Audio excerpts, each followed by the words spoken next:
LeBron James all the way in. And here comes Simmons the other way, 3-on-2. Simmons eludes the defender and lays it in with that. Certainly the length altered that shot. Out of the quick steps and punches. Play right there. Porzingis from Jennings. Throw down and a foul. Irving, splits the defense with the dribble. Got him. All right, guys, we've reached the end of the show, kind of, but we wanted to go over kind of a topic that I recently thought about when just pondering old YouTube videos of old basketball games. Ponderosa.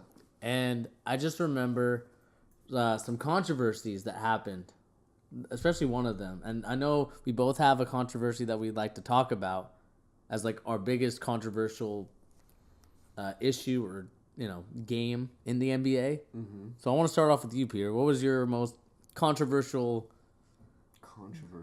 So I love we've gone back and forth off the air on this quite a bit, and I think I've decided that my just most memorable, maybe not my favorite, because none of them.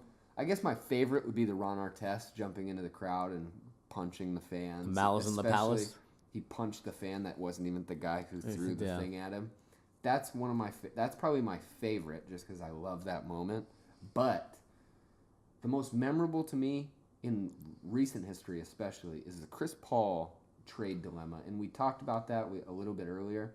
But that's how crazy that moment was. You know, that still is greatly affecting the NBA. Like, imagine what would have happened if Chris Paul had gone to the Lakers. What year was that? 2010 or 11? Yeah, 2010 or 11 when the Clippers formed their team. Yeah. Like, just imagine the team that the Lakers would have had at that time would have been Kobe, it would have been Chris Paul, and it would have been Dwight Howard. That would have been a really good team. They would have done some big things, too. I mean, they already were doing good things, but Chris Paul and Kobe would have been a dream lineup as far as, like, Chris Paul assisting Kobe. It would have been insanity. But that, just the suspectness of that whole dilemma with David Stern, and they vetoed the trade to the Lakers, and then he goes to the Clippers, like, so fishy. It's so fishy. Like, everything about it is just really shady and, I just think that's what kind of like the representation of the David Stern commissioner era was. A lot of controversial stuff, starting with the frozen envelope. Yeah.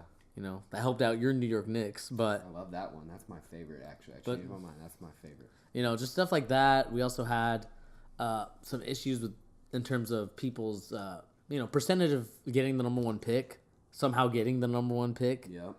It's like coincidental in some aspects, but also kind of fishy. Yeah, we talked about this too. The craziest one, to me at least, was the Orlando Magic. 95, they got Shaquille O'Neal with the number one pick, and then the next year, after they had gone 41-41 with Shaq, somehow they got the number one pick again, and they had like a 1% chance of getting it, which is crazy. Yeah.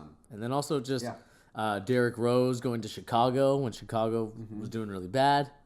And then also LeBron in 2003. It's just like, that's crazy to me how that was very coincidence that both those guys went to their hometown areas. The NBA draft lottery is not a lottery.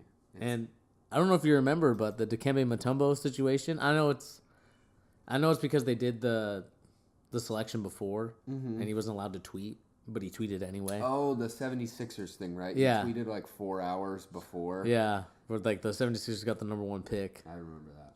That's funny. That's like this is a really off-topic side note, but did you ever hear about The Rock with Osama bin Laden? He tweeted out, he was literally the first person to say something about Osama bin Laden dying. He like tweeted something out like, congratulations to the United States of America, like 8 hours before it had come out that he had died. That is crazy, because that means The Rock knows SEAL Team 6, and that means The Rock is really a badass in real life. Just keep that in mind. That's the greatest pre-tweet of all time, and I'm going to call those pre-tweets from now on. What's your favorite moment, Bernie?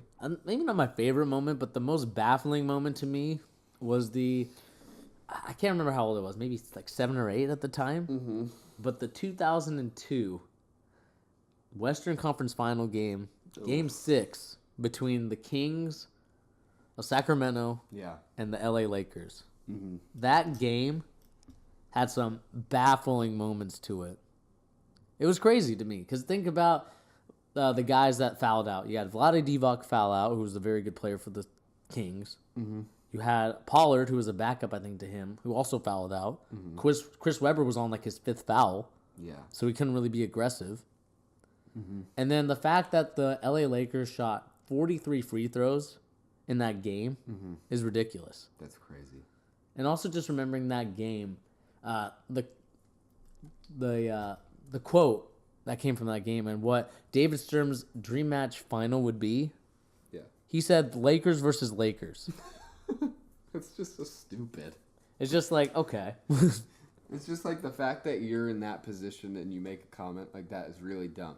And honestly, David Stern, like, there was a lot of issues with his time as the commissioner. I like him more now that he's not the commissioner. Mm-hmm. And some of the things he's come out and said. I like him more now than ever when he was the commissioner. He had some awful moments. But just think of how blessed we are in this Adam Silver era of commissionering. Mm-hmm. He's a great commissioner as far as any sports are concerned. Yeah. Because look at the dudes you have in the NFL. Roger Goodell. Look at the MLB. You got Bud Selig, who was awful too.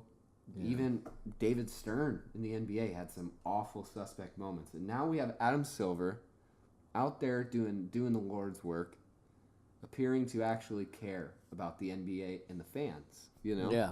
And he's trying to push the sport forward, and he's doing a great job. Yeah, I mean, like you said, Adam Silver doing a great job, very good commissioner, and of course that's the reason why he was the assistant to David Stern.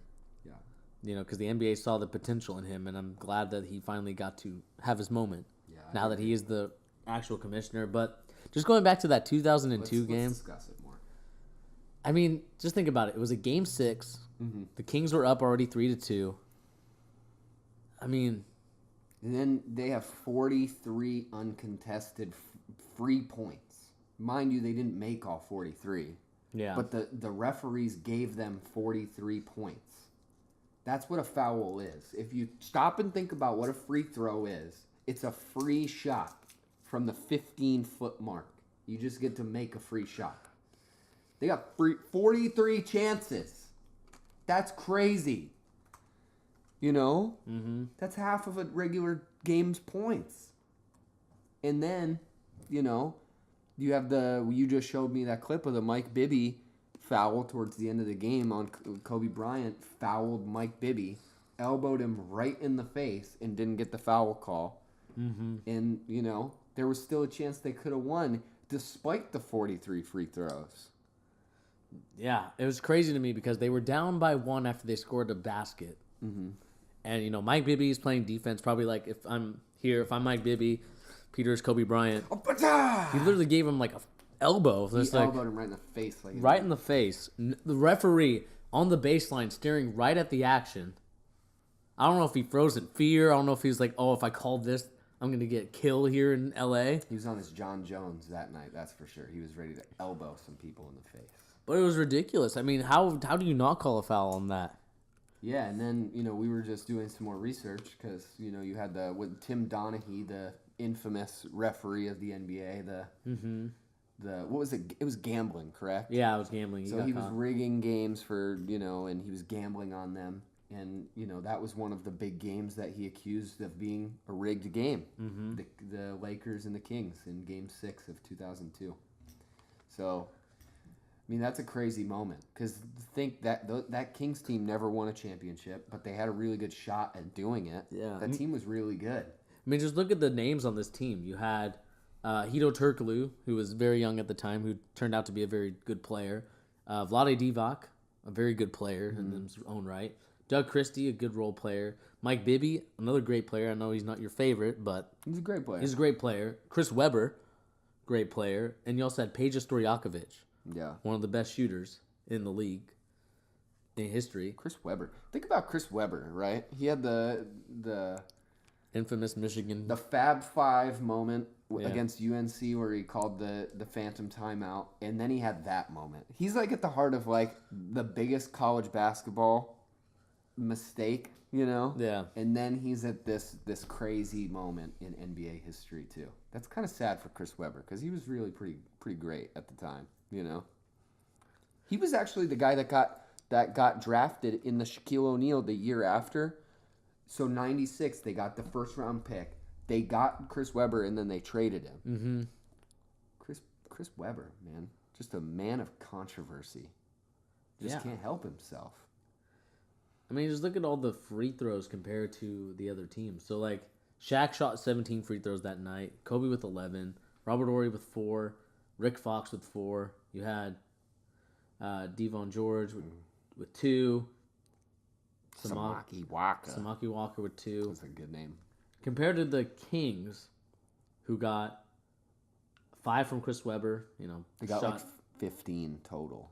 Yeah, like 50, like look at that, 25 compared to 40. So we exaggerated a little bit, but still By 3, all right? That's double. Crazy. That's almost double the amount of free throws. That's crazy.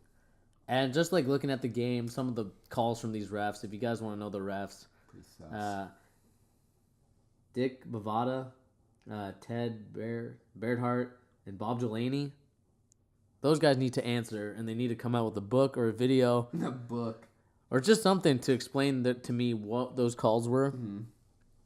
I mean, it's over now, but Yeah.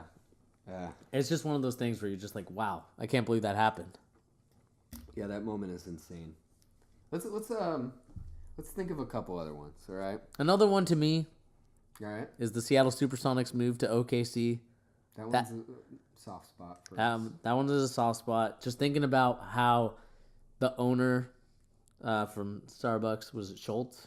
Howard Schultz. Yeah, gave the team to Clay Bennett, a guy from Oklahoma, Screwed us promised to not leave Seattle, and gave him away. and then just gave him away because, he made it impossible just because, the people of Seattle didn't want to pay more taxes, and they shouldn't. I mean, I took a class in, sports and American society, and just thinking and looking at the amount of money those owners make, they don't need us to fund a stadium. Like, all of it. Like, I understand, some of it makes sense, but all of it, no. And that's where the greediness comes from, and what led to the Supersonics moving from, possibly going to Renton instead of... That would have been really bad. Living close, but having gone to Renton a lot, that's not a great place for an NBA team. Instead of going in that area to Renton, it's moved now to Oklahoma City. Mm-hmm. Where, I mean, you have a passionate Rabid fan base, but you did it at the expense of a team that had a lot of history. We're gonna get another team. Honestly, in Seattle, I'm calling it. Within 5 years, we'll have another NBA team. I hope so. I think there's too much of a sports fan base in this state. Look at how people are about the Seahawks. It's so fucking obnoxious. Yeah. We're gonna have another basketball team. I hope it's just a new expansion team, though. Personally, that'd be my preferred way of getting a team. Another one I want to talk about. This is not necessarily like a conspiracy, but just a controversy. Was LeBron? What was the name of his show? The Decision? The Decision? Was that what it was? Yeah. That's a big controversy. That was like literally the summer that happened. That was everything that year. Mm-hmm. LeBron leaving Cleveland. And then the hatred for LeBron for like 3 straight years of just pure hatred by everyone. Mm-hmm. I mean, that's a crazy moment too. And I don't think people give that one enough credit because of the way it's turned out. Yeah. But at the time, that was so devastating to so many people. Yeah, I mean, just think about like the repercussions of of his decision. I mean, just a guy that's like, you know what? I've done my time in Cleveland. I can't win. The Celtics are a big hurdle to overcome, and I can't do it in Cleveland. So let me go to Miami to team up with my friends to try and win. Mm-hmm. And my God, dude, did all those Cleveland fans and anyone else that was a LeBron fan take their jersey off, put it on the ground, and light it on fire? That's crazy. Yeah, it was crazy. I was happy for him, honestly. It's just crazy to me. And then another one I want to shout out is also the Spurs and Suns 2007 That one. Western Conference Was Shaq semis. on that Suns team? No, I don't believe so. Are you sure? I gotta look it up. Keep talking about it though. But I mean, just think about it. There was a big issue where Steve Nash had to get a lot of stitches. He's on the floor. All the benches got up, and key players for the Suns were suspended. I believe Amari Stoudemire was suspended. Suns versus Spurs. Sean Marion too, right? Sean Marion, maybe Rajah Bell too. I mean, just a lot of guys. So yeah, Shaq wasn't on that team. Did they get him the next year? Jalen Rose? That's not the same Jalen Rose. It is. Jalen Rose was on that team. What? Yeah. I love Jalen Rose, guys. Shouts out Jalen Rose. I didn't know he played for that Suns team. That's a boss move, Jalen. That means Reference for you. Yeah, dude. There's so many crazy moments in the NBA, and I think like just for the fact that it's like a smaller league, just by the amount of population of the league, like players compared to the NFL and the MLB, I think it just breeds more stuff like that because it is a tighter knit group of people. Like there's just bound to be more stuff that happens like that. Yeah, I mean, just look at just going back to the Suns thing. Amari Stoudemire, Boris Diaw were suspended one game for leaving the bench, which we saw C.J. McCollum do this season when they had their altercation. I can't remember what team they were playing. Yeah. They also had that controversial stuff happen to CJ as well, getting suspended for just leaving the bench. I mean, it's crazy to me because, you know, Tim Donaghy was a very big, I don't know what you call it, like, what do you call, like, something that's just a black spot or, like, a sore spot? Yeah, just kind of like a smudge. It's just like a smudge in the NBA's history because of, like, the scandals and all that stuff. Yeah. And just thinking about what other refs are also corrupt in that sense. Yeah, you never know. And honestly, Tim Donaghy is the guy that everybody knows his name for it, but absolutely the fall guy. I mean, I'm sure he did stuff, but he was not the only one to do stuff. It's just the way that these big... It's a company. The NBA is a company. Like, it's a giant company that their goal is to maximize their profit. So, in order to maximize profit, you need to, you know, negate as many big issues and controversies as you can, so they, you know, throw people under the bus. They probably paid Tim Donaghy a ton of money to just take the hit, you know. That's what happens. But he's definitely not the only guy that was part of the, you know, fixing games and stuff like that. That's how it works. You know, it makes you wonder too, like, think of that Kings-Lakers game, right? The Kings almost won that game, and it was obviously a rigged game. There's probably been other games where the team ended up winning regardless of how rigged it was. Yeah. You know? You just never know about it because they ended up winning. We just kind of forget about it. Oh, shouts out with Latrell Sprewell choking that assistant coach. That's a great moment, too. Another one also, Gilbert Arenas bringing guns to the locker room. That was so weird. It was just like over a game of like just I was like poker or something like that. Something weird. When they were playing, and I think Gilbert Arenas either had to give money or Brought guns into the locker just room. brought guns in the locker room for some reason. Hey, yeah, Gilbert, you don't have to come back tomorrow. We're good without you. I mean, there's just been some other controversial stuff as well. You know, we had the kind of also another small one was also the DeAndre Jordan thing as well in 2015 when he was signed to That was so weird. to the Mavericks, and then all of a sudden the Clippers nation and army came into DeAndre Jordan's house, barricaded themselves in, and kind of went at war with Mark Cuban. So weird. That's like one of the weirder ones. Like I just feel like that's so bizarre and just like kind of gross in its own weird way. I don't know. It's bizarre. They like put furniture in front of the door. Like what are you doing? I don't know. A lot of stuff, you know. It's just very. What are your guys' favorites? Just let us know in the comments. You guys have any favorite controversies? Please tell us in the comments. This has been your boy Pete. That's Bernie. This has been The Charge. Another week down. More topics of basketball coming at you next week. Go Knicks. Please win some more games. Michael Beasley can't be your top guy. Anyway, guys, we love you. We appreciate you. Guy who called us gay, we love you too. Stick around. Stick around. There you go. Peace, guys. Anyway, peace.